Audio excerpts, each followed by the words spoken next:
Fans here inside the Phil Sports Arena enjoying this thriller of a match between the Lasers and the Creamline Cool Smashers. Starting to look real packed here on your PVLs as we're seeing fans with placards saying Erica Staunton. Of course, the Good Vibes crew always present here wearing their pink shirts.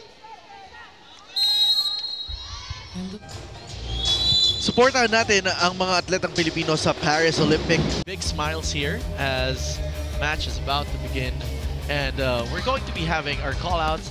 Earlier, she told me that with her debut, her facials, foot trips, and church. Today, let's see how this chemistry-building tactics can translate into the game. Enjoy premier volleyball experience with yeah.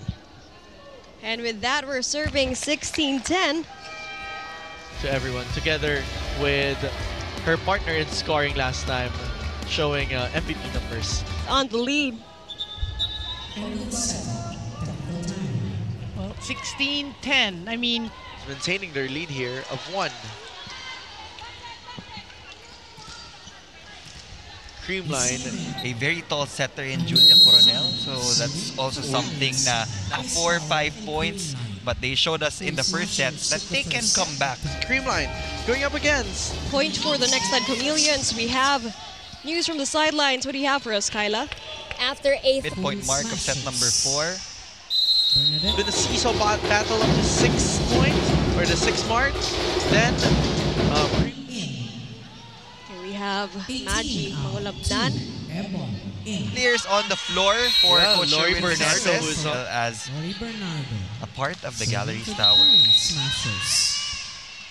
makeup. Next set, you have to do the same, you know. And again, my challenge to them is realizing, looking at the faces Games, yun yung kailangan nilang i-adjust in the second set. We can see new play. Pansin ko lang that kailangan mag-focus din ang gallery's tower.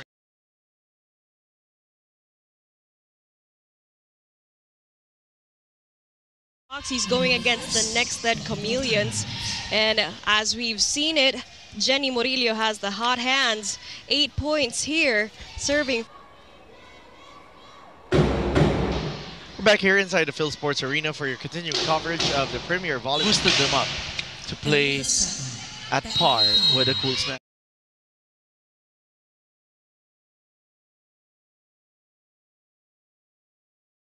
Sa right side para kahit papano tumingin yung middle blocker ng Creamline. Dun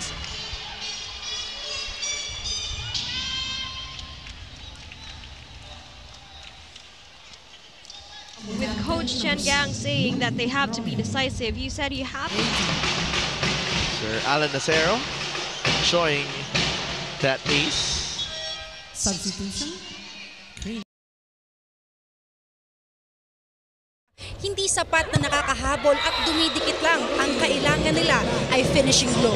Kaya naman pinaalalahanan niyang muli ang nabalikan ang kanilang purpose. Return to their why. Finish in any And it's not time just and about anywhere. winning. It's about that Mag-subscribe lang sa burning Sports desire. Action Pack Sa for us. pagkakataong ito, hindi na lamang simpleng motivational reminder Tatlong ito para exclusive sa kanila. channels at It is the Ibabae. very High definition, mental weapon anytime, that they anywhere. can use to turn the Subscribe tides na and sa Sports hopefully Action finish Pack for strong. only I-elevate ang 300. iyong Only PVL leading by experience by 3. downloading the Next led PVS Live Chameleons app. actually Available now cut for the only 149 has pesos been per a month. nip and tuck affair. 4-point lead, 8-point. As we look at the Herb. It's set number 3 with the Farm Fresh Foxies only leading by 3. I wanted to talk number 3 with the Farm Fresh Foxies only leading by 3. I wanted to talk about Murillo. 就不要调节长，我觉得的set 不要常态，OK，叫下来，叫下来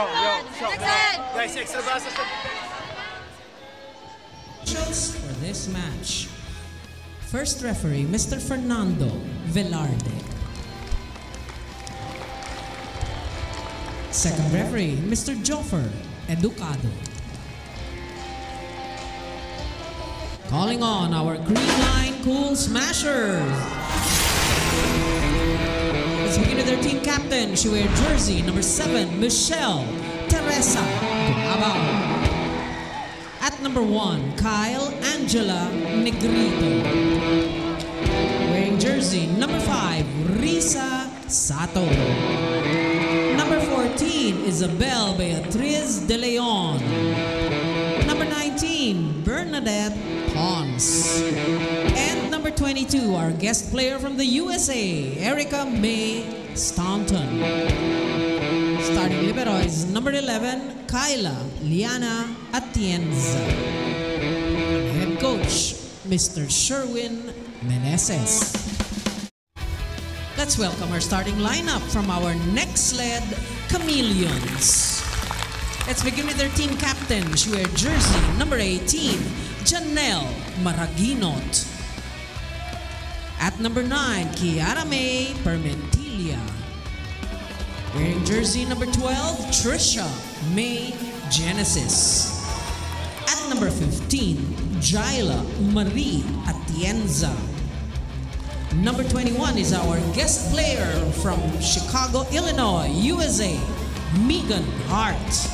And number 22, Anne Esguerra. Starting libero is number 1, Sheila Marie Bang Pineda. And head coach, Mr. Cheng Gang. Performance niya, kahit nung present, hindi talaga siya makawak ng bola. Pero kikita naman namin sa training niya talagang may future yung si Aria. Hinihintay lang talaga yung pagkakataon na talaga yung break papunta sa kanya. Pero hopefully yung first game niya to, mas marami pa next game. So tingnan ulit natin si Aria sa next game. Coach, ano nangyari na bakit ganun, ano yung nakita niyo sa nilaro ng galleries na parang medyo nahirapan talaga? Number 1, kasi yung galleries, nakita ko talaga yung sistema nila as a team.